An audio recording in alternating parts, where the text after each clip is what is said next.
days to turn them into revolutionaries. How do you do that? How do you Scare the fuck out of them. Yeah. Sacramento organization that is under the banner of Antifa is very loosely organized, right? So that when there is like right-wing rallies and stuff, then we'll create an opposition to that. Yeah. Beautiful. Where would he go to connect to some of these organizations? I post a calendar every week. Awesome. And then so and I do it for extra credit, so they get points for doing it. So that encourages them to do it. And I've had students show up for protests, community events, tabling, food distribution, all sorts of things. When they go, they take pictures, they write up a reflection. That's their extra credit. I have an Antifa flag on my wall, and a student complained about that. And he said it made him feel uncomfortable. Well, this is meant to make fascists feel uncomfortable, so if you feel uncomfortable, I don't really know what to tell you. Maybe you shouldn't be aligning with the values that this is antithetical to. So the Cultural Revolution in the 60s was fixing the problem that came about after the economic one. It ultimately failed, right? There was a lot of excesses. People were definitely shot in the streets that probably shouldn't have been. Incredibly ugly behavior come out of this city, and you can see a couple of people over there that might be demonstrating that. I have 180 days to turn them into revolutionaries. How do you do that? How do you scare the fuck out of them? People were definitely shot in the streets that probably shouldn't have been. I like what you said in our phone call. I feel like I have 180 days, right? Yeah. I have 180 days to turn them into revolutionaries. And that's the question. Yeah. Because a lot of them are indifferent. I think they're distracted by the gadgets and video games. How do you do that? How do you scare the fuck out of them? Yeah. Meet Gabriel Gipe. He's a public school teacher paid for by taxpayer dollars at Inderkum High School in Sacramento, California. Gipe, who teaches advanced placement government classes, is not shy about his involvement in Antifa's local chapter. He even has an Antifa flag and a poster of Mao Zedong in his classroom. So, it's my wife and I have been political organizers. I've been organizing since I was 13. Wow. And I've been in a ton of different organizations. And I've been on the front lines, and I've taken a step back and gone back and forth. And my wife is the same way. Is there a local Antifa or chapter? Yes. Okay. Yeah. The Sacramento organization that is under the banner of Antifa is very loosely organized, right? And we have no official member list, right? So that when there is right-wing rallies and stuff, then we'll create an opposition to that. Yeah. Beautiful. So and Sacramento. As a city itself is incredibly diverse, but we're surrounded by a bunch of right-wing rednecks. And then the other really big organization in our area that, if you're looking to get involved, is NorCal Resist. NorCal Resist does direct outreach for undocumented folks. They help them with material support as well as legal aid and support with the help of the National Lawyers Guild. So they work in tandem with each other. So that's why I do political efficacy events, because I want to get them out in the community. I want to get them familiar with organizations that are doing work, what type of work they're doing, how they can be involved, where their passion is, and what they can contribute. Because it's every single one of us can do something. I'm not asking you to all be on the front lines, but I am asking you to be involved. And it is so much more than just sharing a tweet or posting on Instagram. Gipe seems eager to get his students actively participating at radical, activist political events. But he takes it one step further by motivating them through extra credit in exchange for their attendance. So for youth that so let's say my son is pretty Yeah. he just is that do he's 17 who want to get plugged in though to actually doing stuff in the community, to activism, where would he go to connect to some of these organizations?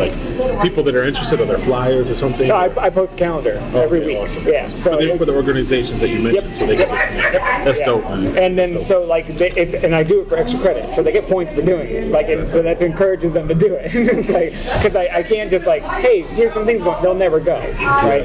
And I've had students show up for protests, community events, tabling, food distribution, all sorts of things. So I since I work with PA PSL, and PSL has connections with a bunch of other organizations, and also like Sacramento Peace Action, which is like a very old organization that posts a calendar on their website every month of all the events that are going on, and I just put them on my whiteboard, let them know where they are.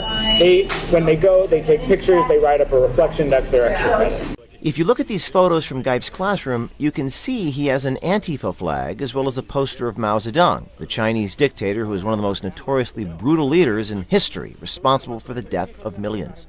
I probably as far left as you can go. So like I've gone down those deep dark rabbit holes where like the idea of like adventurism and just being like, why aren't people just like taking up arms? Like why? And you know, we have historical taking up arms like against the state. Like and we have historical examples of that happening and them getting crushed and being martyrs for a cause. And it's like, okay, well, it's slow going because it takes massive amounts of organization. Gipe's radical philosophy is prominent in the teaching in his own classroom. Gipe goes on to say he's not the only teacher at Inderkum High School who shares his radical beliefs. Oh, I see. Yeah, because a lot of senior parents at this point have backed off, right? Yeah. So they're just kind of like, well, you can fend for yourself. You know, I know other people in my department who teach like 10th graders who've had like parent meetings, like some, you know, a student who complained about like a pride flag and something they felt uncomfortable. I've had students, you know, during anonymous surveys at the end of the year comment about the things that I have in my classroom. Like I have an Antifa flag on my wall, and a student complained about that, and he said it made him feel uncomfortable, and I addressed it to everyone because I didn't know who it was, and I was like, well, this is meant to make fascists feel uncomfortable, so if you feel uncomfortable, I don't really know what to tell you. Like, maybe you shouldn't be aligning with the values that this is antithetical to. Yeah. We're distracted, bro. Yeah, and it's hard not to. You make them revolutionaries. They've got TikTok, they've got Instagram, they've got this. Well, that's just it. It's like, utilize that propaganda, right? Like, these are all great tools on how to get, you know, it's like, I've met so many people in my life who, when they met me, thought I was, like, off the wall, right? And now they're all Marxists, right? You know, and I'm just like, your political identification changed, and so I have a huge political spectrum in my room on the wall. So they take an ideology quiz in their Unit 4, and I put their face, or they have to give me a picture of themselves, and I put it on the wall where they are. Every year, they get further and further left. And I've made them pay attention to where my tack marks are, because I'm like, these ideologies are considered extremes, right? Extreme times breed extreme ideologies, right? There is a reason why Generation Z, these kids, are becoming further and further left. Are there a lot of teachers like you, man? I think there are more than there used to be. And I think that, like, there's 3 other teachers in my department that I did my credential program with, and they're rad. They're great people, and they're definitely, like, on the same page. So what do you think of China, though? Have you been? Have you been? I have not. I'm actually going in April. Okay, cool. I wanted to go just to see it, because I hear conflicting things. Yeah. I think it's...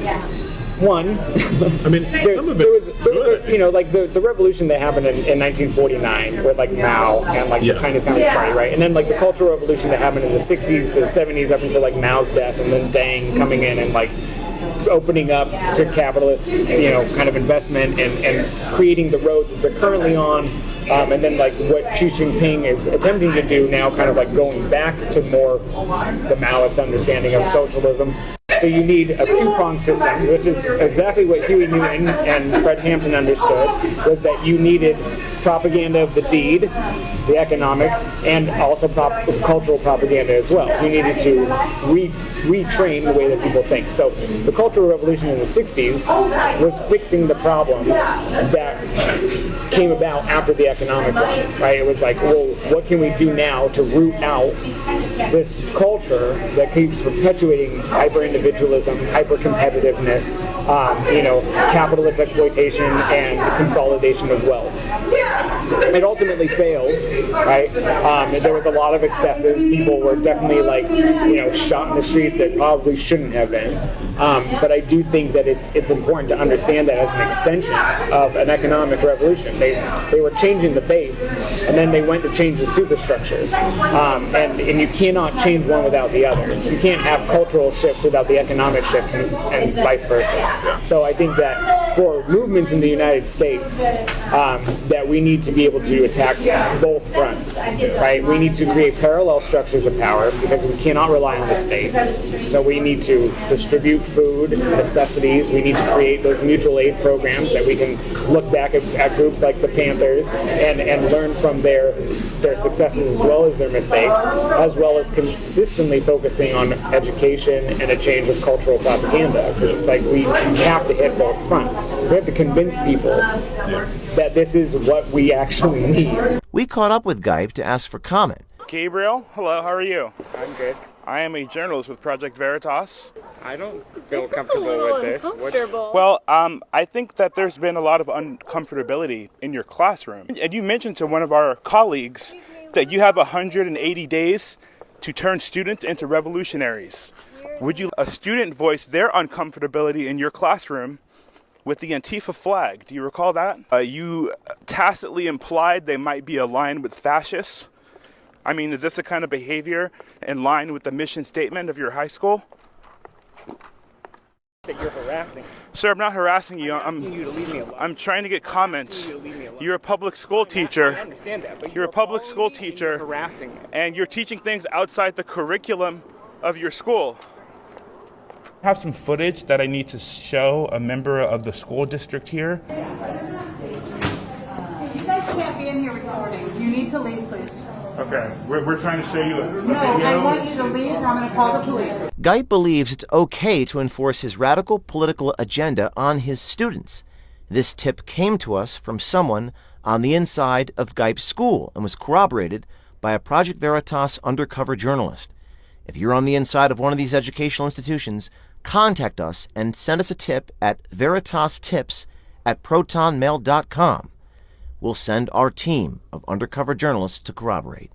Be brave. Do something.